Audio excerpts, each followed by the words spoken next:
Good morning मीठे बच्चों। Please sit down.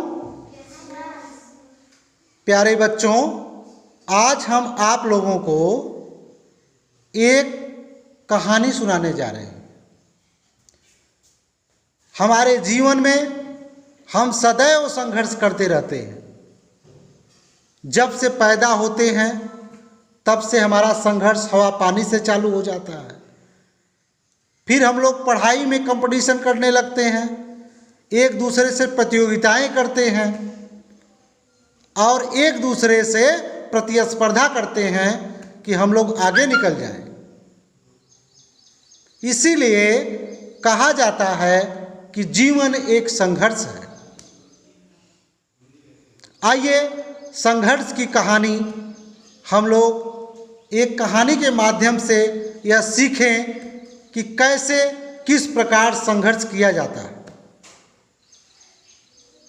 आप लोग जानते होंगे कि जंगल का राजा शेर होता है, लेकिन एक और भी सत्य है कि हमारे आसमान का राजा बाज होता है। आज हम आप लोगों को बाज की कहानी ही सुनाएंगे। शीर्षक है इसका, बाज कभी किसी के अधीन नहीं रहता। बाज लगभग 70 वर्ष जीता है, परंतु अपने जीवन के 44वें वर्ष में आते आते उसे एक महत्वपूर्ण निर्णय लेना पड़ता है। उस अवस्था में इसके शरीर के 3 प्रमुख अंग निष्प्रभावी होने लगते हैं। पंजे लंबे और लचीले हो जाते हैं तथा शिकार पर पकड़ बनाने में अक्षम होने लगते हैं।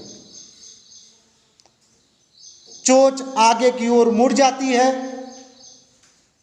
और भोजन में व्यवधान उत्पन्न करने लगती है।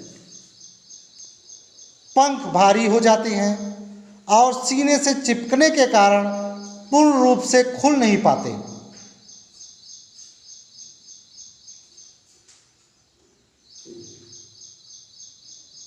उड़ान की सीमित कर देते हैं। भोजन ढूंढना, भोजन पकड़ना और भोजन खाना, तीनों प्रक्रियाएं अपनी धार खोने लगती हैं। उसके बाद उसके पास 3 ही विकल्प बचते हैं। किसके पास? उस बाज के पास केवल 3 विकल्प बचते हैं। पहला विकल्प कि वह अपने शरीर का त्याग कर दे। दूसरा रास्ता, वह अपना जीवन गिद्ध की तरह जिए कि मरे हुए जानवरों को खाकर अपना जीवन निर्वाह करे। और तीसरा रास्ता बचता है उसके पास, स्वयं को पुनर्स्थापित करे या स्वयं को पहले जैसा बनाने का प्रयास करे। जहां पहले 2 विकल्प सरल और त्वरित हैं, वहीं अंतिम विकल्प लंबा और अत्यंत पीड़ादायी है। लेकिन बाज चुनता है तीसरा रास्ता और स्वयं को पुनर्स्थापित करता है। वह किसी ऊंचे पहाड़ पर जाता है, एकांत में अपना घोंसला बनाता है और तब वह स्वयं को पुनर्स्थापित करने की प्रक्रिया प्रारंभ करता है। सबसे पहले वह अपनी चोट चट्टान पर मार मार कर तोड़ देता है।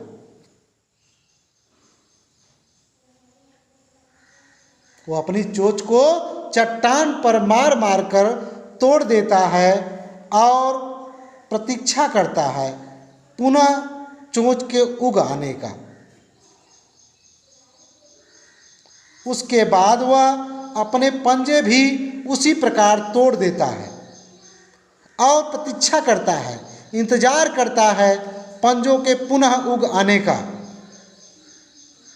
नई चोंच व पंजे उग आने के बाद वह अपने भारी पंखों को एक एक कर नोच कर निकालता है और प्रतीक्षा करता है पंखों के पुनः उग आने का। 150 दिन की पीड़ा व प्रतीक्षा के बाद निकलती है, मिलती है वही भव्य और ऊंची उड़ान पहले जैसी। इस पुनर्स्थापना के बाद वह 30 साल और जीता है, ऊर्जा, सम्मान और गरिमा के साथ। इसी प्रकार इच्छा, सक्रियता और कल्पना तीनों निर्बल पड़ने लगते हैं हम इंसानों में भी। हमें भी भूतकाल में जकड़े अस्तित्व के भारीपन को त्याग कर कल्पना की उन्मुख उड़ानें भरनी होंगी। 150 दिन ही न सही 60 दिन ही बिताया जाए स्वयं को पुनर्स्थापित करने में। जो शरीर और मन से चिपका हुआ है उसे तोड़ने और नोचने में तो पीड़ा होगी ही, और फिर जब बाज की तरह उड़ाने मारने को तैयार होंगे, इस बार उड़ानें और ऊंची होंगी, अनुभवी होंगी, अनंतगामी होंगी। हर दिन कुछ चिंतन किया जाए और आप ही वो व्यक्ति हैं जो खुद को स्वयं सबसे बेहतर जान सकते हैं। संघर्ष का दूसरा नाम ही शानदार जिंदगी है।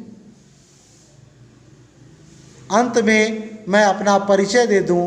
प्रदीप कुमार यादव, सहायक अध्यापक, प्राथमिक विद्यालय चकचढ़िया, मझवा, मिर्ज़ापुर, उत्तर प्रदेश। धन्यवाद प्यारे बच्चों।